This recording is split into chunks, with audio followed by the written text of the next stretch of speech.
Clube da Luta, o filme que todos acham foda, mas também ninguém avisa o quão confuso é, pois eu duvido alguém que tenha assistido só uma vez tenha entendido ele. E já pra mim evitar de me atrapalhar todo aqui e deixar ainda mais confuso esse filme, já vamos direto pro vídeo aqui. Já de começo temos o nosso protagonista, um cara que sofre de insônia, sendo um motivo muito provável ter uma vida medíocre, sendo ela, número 1, trabalhar enfiado num escritório como investigador de seguros. O que faz um investigador de seguros? E número 2, ser consumista, gastar todo o seu dinheiro com coisas supérfluas e mais medíocres ainda. Ao ir buscar ajuda médica por dizer estar sofrendo muito com a insônia, é orientado a ter uma vida mais saudável, logicamente. Mas, sobretudo, que ele começa a frequentar aqueles grupos de apoio para pessoas com doenças, até mesmo em fase terminal. Pois assim ele verá o que de fato é sofrer de verdade. Por exemplo, sendo esses grupos de câncer de testículo, tuberculose, parasitas do sangue e alguns outros mais. E por incrível que pareça, as coisas realmente começam a ir bem, pois ao fingir que também está doente, de certa forma ele começa a receber atenção e isso se torna um alívio para ele, a ponto de conseguir fazer ele dormir, olha só. Mas, porém, entretanto, todavia, o que parecia começar a ir tudo bem, eis que começa a ir tudo mal. Pois daí em diante aparece Marla, uma doida também farsante igual ele, que frequentava os grupos pelos mesmos motivos que ele, que acaba o deixando intimidado por ter mais uma mentirosa por perto, assim ele não vai conseguir se soltar. Mais adiante, então, ele perde o apartamento dele num incêndio ocasionado por vazamento de gás. Olha você, toma cuidado na sua casa também, viu? Que resultou numa explosão,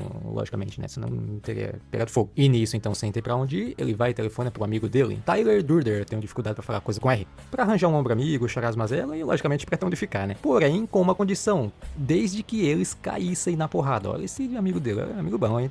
Quer ficar lá em casa, mas a gente vai ter que entrar na porrada primeiro. De começo ele acha estranho, mas de final ele acha que deve fazer isso mais vezes. Olha só, que bicho doido. E realmente fazem isso, a ponto de começar a recrutar mais interessados em cair na porrada também. E então, a partir daqui, o filme faz jus ao nome. Eles criam o Clube da Luta. Olha, até arrepia. Que a primeira regra é... A primeira regra do Clube da Luta é: você não comenta sobre o Clube da Luta. E após alguns hematomas, costuras de ferimentos e dentes perdidos, reaparece a doida da Marla, questionando o porquê ele não apareceu mais nos grupos de apoio. Olha só, a mulher não é nada dele, ele tá cobrando ele. Uma mulherada é fogo, hein? Nisso então ele vai e fala, eu encontrei coisa melhor. E toca o dane-se e deixa ela falando sozinha no telefone. Mas ele não contava que o amigo dele ia ver o telefone fora do gancho. E o que ele faz? Ele vai lá e começa a ouvir. Fala, tem uma doida falando aqui, vou falar com ela. E o que ele faz? Faz uma visitinha pra ela. Você sabe, né? A visitinha que eu tô querendo dizer, né? E após isso, a Marla que começa a fazer as visitas. A mulher é essa aí, você tá entendendo, né? Inclusive, aqui vai uma parte importante a se mencionar. Nunca, em nenhuma cena, vai aparecer os três personagens juntos na mesma tela. Nunca. Sempre que na cena tiver ela, vai ter um dos dois, mas nunca os dois caras aí. Seguindo mais adiante, então, eles vão numa clínica de lipoaspiração, roubar a gordura humana. E pra quê? Eu te digo pra quê? Pra fazer sabonete. Sabonete com gordura humana. Pois no começo do filme, quando os dois se conhecem, o Tyler ele menciona esse fabricante e vendedor de sabonete, que tem até uma cena que eu acho engraçada, pois ele fala que as mulheres pagam caro fazendo essas cirurgias pra tirar a gordura, ele vai lá e as vende de volta, mas em forma de sabonete. A gente vendia para as mulheres ricas suas próprias gorduras de volta.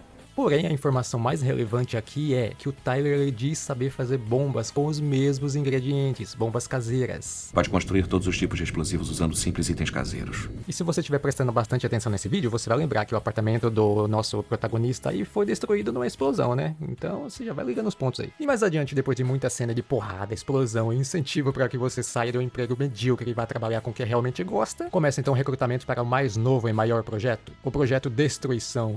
Que nome clichê, na verdade. E como vocês já sabem, a regra... A primeira regra do projeto Destruição é não faça perguntas. Projeto esse que consiste em destruir monumentos, franquia de empresas e também um alvo maior, na verdade o principal. Mas esse eu vou deixar pra falar mais pra frente. Mais à frente então, depois de ter uma DR, o Tyler vai admitir ter explodido o apartamento e desaparece. Como assim? Nisso então só resta o nosso protagonista aí, e um bando de lunático que eles recrutaram. Nisso então as coisas começam a sair de controle, pois alguns integrantes começam a se ferir e alguns mesmo até morrer em missão. Olha que cambada de idiota, pra não falar outra coisa. Nosso protagonista então começa desesperadamente a procurar pelo Tyler, porque foi ele que começou essa doideira aí, tipo, você larga a bomba aí, não no sentido literal dessa vez. E some? Como assim? E nisso então, todo lugar que ele procurava, ele via que existia um clube da luta. Mas, todo lugar que ele procurava, nada de achar esse Tyler. E depois de tanto procurar, já exausto, ele consegue alguém que finalmente fala pra ele quem que é o tal Tyler. Ou melhor dizendo, quem que é ele, o nosso protagonista aí. E você já deve ter sacado já, mas como eu preciso fazer um suspense nesse vídeo aqui, sim, ele é nada mais, nada menos que o Tyler. Ele é o Tyler. Quem você acha que eu sou? É o Sr. Durden.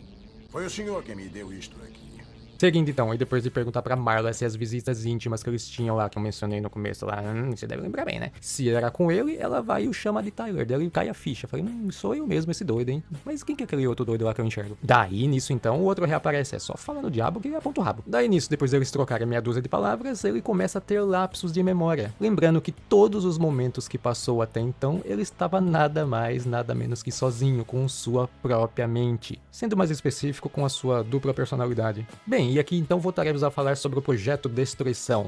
Eu não consigo falar Destruição, você fala, porque é tão clichê esse negócio. Depois de acessar a memória dessa outra personalidade, ele vai até a polícia, confessa tudo, que o alvo do projeto Destruição é explodir prédios e empresas de cartão de crédito. Daí nisso você vai me perguntar por quê? Eu também me perguntei por quê. Pois então te dou a resposta. Porque se eles destruírem todos os registros de débitos de pessoas que devem, ninguém vai dever mais, porque não vai ter registro de ninguém. Todo mundo vai estar com o nome limpo no Serasa lá e tudo mais. Olha só, não, até que não é uma má ideia. Tô cheio de conta aqui, nome no Serasa e tudo mais, né? Não que eu esteja aqui dando ideia pra doido, né? Mas seria interessante. Enfim, tô zoando. Ah tá, e qual seria a finalidade disso? Além de tirar o nome de todo mundo do Serasa, não é uma benevolência? Não, porque assim as empresas iriam quebrar. Não teriam mais devedores, que consequentemente não teria de quem recebeu o dinheiro. E após ele confessar tudo pra polícia, ele foge e vai num prédio, pois lá contém a bomba que ele puxa na memória dele e lembra, eu botei uma bomba lá. O outro ele, que é ele também, né? Enfim, ele vai lá pra desarmar a bomba. Porém, o outro ele aparece, e esse bicho aí só aparece do nada, né? E fala, não adianta nada, pois tem bomba em mais 10 prédios aí. Nisso, então, obviamente, eles caem na porrada. E pra dar um ponto final nisso e conseguir se livrar dessa dupla personalidade dele, eu gosto de falar desse encosto, ele vai dar um tiro na própria boca. Não entendi como que um morre e o outro não, né? Mas se a gente for procurar entender esse filme todo aqui, tá lascado. Mas enfim, né? Nisso, então, realmente ele consegue calar aquela voz que ele tinha na cabeça, que é o outro eu que ele tinha. Tá aí, ó, uma dica aí, ó. Se você tiver uma vozinha na cabeça aí, ó, dá um tiro na boca, né? Mentira, pelo amor de Deus. Tô zoando, hein, cacete. Oxi. Pois bem, então, a Marla aparece de volta e logo os demais prédios começam a explodir. E assim chega o fim do filme. Eu falo que esse filme é confuso. A primeira vez que eu vi o filme, eu achei que os dois iam morrer, mas não, eu não tinha prestado atenção direito que ele consegue desarmar a bomba que ele tá nesse prédio aí. Nos outros, como ele disse lá que tinha mais 10 prédios, daí sim, explode tudo e já era. Mas não, nesse daí ele consegue desarmar. Mas é isso, chegamos ao fim do filme. Confuso do cacete. Eu falei que era confuso. No começo do vídeo eu falei que é um filme confuso. Imagina o quanto confuso foi pra fazer esse resumo também. Eu acho que eu deixei mais confuso ainda, não duvido nada. Mas só pelo meu esforço aqui ter queimado alguns neurônios, que já não é muito, eu mereço o seu like e a sua inscrição, né? Pelo amor, né? Mas enfim, é isso aí. Depois eu volto com mais vídeos. Falou!